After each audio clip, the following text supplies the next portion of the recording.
नमस्ते बच्चों। हम लोगों ने कक्षा 8वीं विषय कौन सा है? मराठी। मराठी विषय का हम लोगों ने कौन सा पाठ शुरू किया था? 8वां पाठ, गिर्यारोहणाचा अनुभव। या पाठाचे लेखक आहेत रमेश महाले। उन्होंने हम लोगों को मानवतेचं दर्शन या पाठातनं घडवलेलं आहे आणि अशा प्रकारे आम्ही तो पाठ तुम्हाला व्यवस्थित समजावून सांगितलेला आहे। मग आता आपण या पाठाच्या मागील जे प्रश्नोत्तर आहेत ते पाठाच्या मागील प्रश्नोत्तर म्हणजे स्वाध्याय आपण काय करून देणार आहात? समजून अध्ययन करणार, समजून घेणार आहेत आणि त्या प्रकारे तुम्ही काय करायचे आहेत? वहीत सुंदर अक्षरात लिहायचं आहे। चला तर मुलांनो, आज आपण काय करणार आहोत? स्वाध्यायाचा प्रश्नोत्तराचा भाग आपण केलेला आधी। मग आज हम लोग क्या करेंगे? खेळूया शब्दांशी म्हणजे व्याकरणाचा भाग आज आपण काय करणार आहोत? अभ्यासणार आहोत म्हणजे प्रश्नोत्तर बघणार आहोत। खेळूया शब्दांशी पहिलाच प्रश्न कोणता आहे? खालील वाक्प्रचार व त्यांचे अर्थ यांच्या योग्य जोड्या लावा। मग वाक्प्रचाराचा काय शब्दार्थ आहे त्याचा काय करायचं आहे? समानार्थी शब्द म्हणजे त्याचा अर्थ असणारे शब्दाच्या काय करायच्या? जोड्या लावायच्या। मग काळजाला घरे पडणे कोणता शब्द आहे? काळजाला घरे पडणे। मग आ बघायचं आहे, प्रचंड दुःख होणे। कोणतं उत्तर येईल? प्रचंड दुःख होणे। समोरासमोर उत्तर लिहायचं आहे।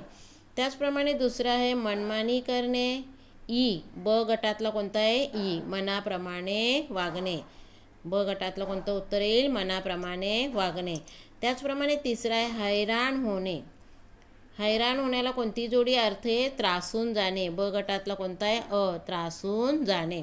मग त्याचप्रमाणे दुसरा प्रश्न आहे खालील शब्दाचा वापर करून प्रत्येकी एक वाक्य तयार करा। तो शब्द तुमच्या वाक्यात आला पाहिजे। वो शब्द आपके वाक्य में आना चाहिए। ऐसे वाक्य क्या करना है? आपको बनाना है। तो पहिला गिर्यारोहण। मग साधे सिंपल वाक्य बनवायचे, सिंपल से वाक्य बनाना है। मला गिर्यारोहणाला जाणारी मुलं खूप आवडतात किंवा माझा मित्र गिर्यारोहणासाठी सुट्टीच्या वेळेला गिर्यारोहणासाठी जातो किंवा मी स्वतः गिर्यारोहणाला गेलेलो आहे। जे पण वाक्य सोपं वाक्य बनवायचं आहे। रौद्र रूप म्हणजे भयानक, भयंकर रूप असे।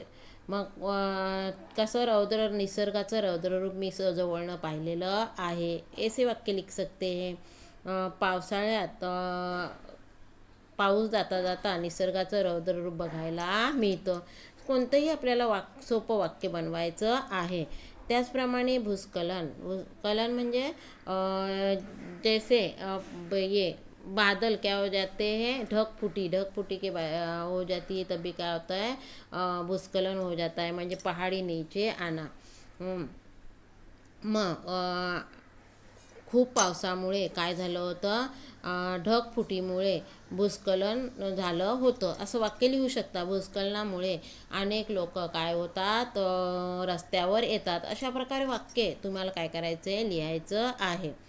त्याचप्रमाणे झाला, आ झाला, आता कोणता आहे? तिसरा बे हा उपसर्ग लावून खालील शब्द तयार करा।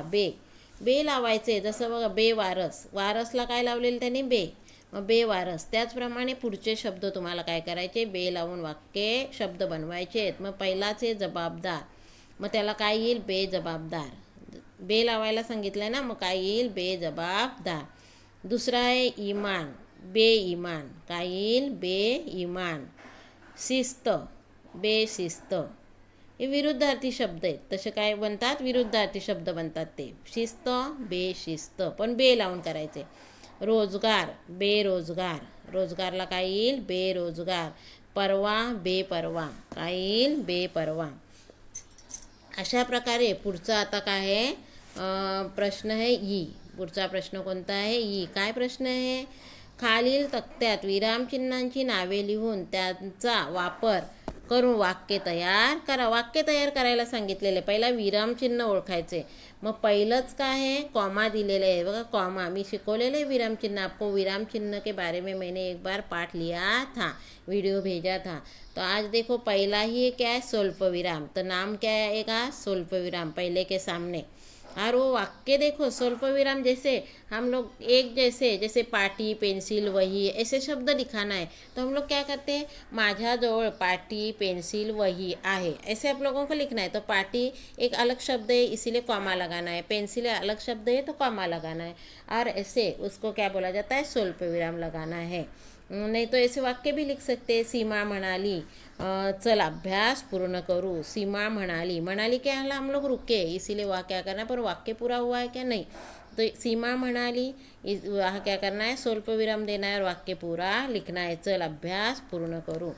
त्याचप्रमाणे दुसरं आहे फुल स्टॉप, पूर्ण विराम, दुसरं काय आहे, पूर्ण विराम, पूर्ण वाक्य पूरा करने वाला शब्द, माझा अभ्यास झाला, मी आता शाळेत जाणार आहे, असं वाक्य पूर्ण आणि फुल स्टॉप द्यायचं आहे। तिसरं काय आहे, असं एक डॉट आहे आणि स्वल्पविराम, म्हणजे त्याला काय म्हटलं जातं, अर्धविराम, मग वाक्य पूर्ण झालेलं नसतं। मग कधी आपण उभयान्वयी अव्ययाने आपण काय करतो, जोडतो, जेव्हा उभयान्वयी अव्यय आपण काय करतो, दोन्ही वाक्याला जोडतो, तेव्हा वाक्य पूर्ण अर्धवाक्य झालेलं असताना अर्धवाक्य पूर्ण झालेलं नसतं, तेव्हा आपण काय करतो, त्याला अर्धविराम।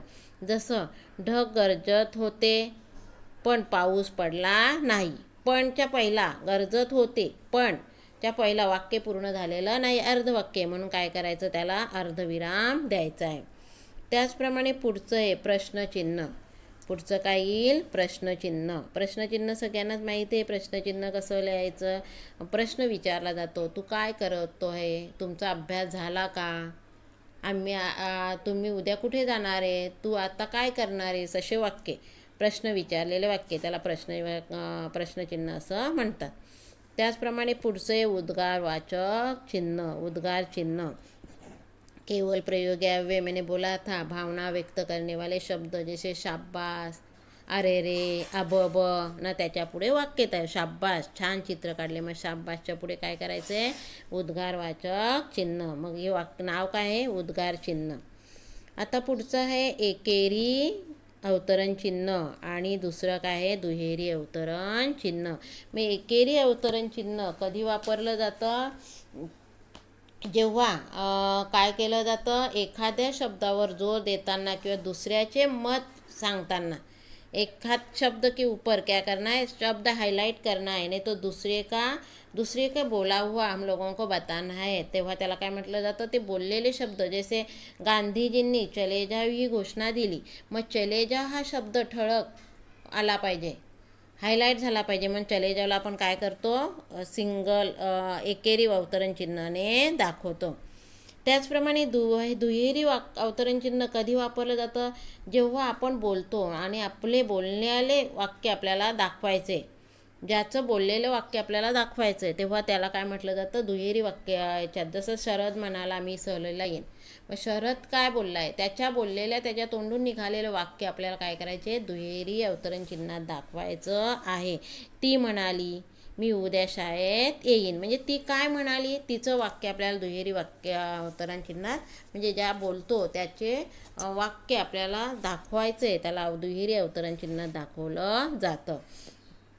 मग अशाप्रमाणे विरामचिन्हांचा सुद्धा आलेख मी काय केलेला आहे, तुम्हाला दाखवलेला आहे। अशा प्रकारे मी सांगितले तसे काय करणार आहेत, प्रश्न उत्तर लिहायचे आहेत।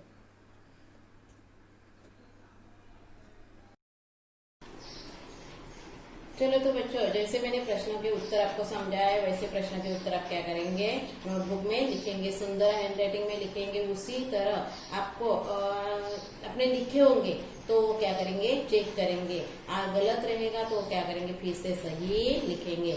धन्यवाद बच्चों।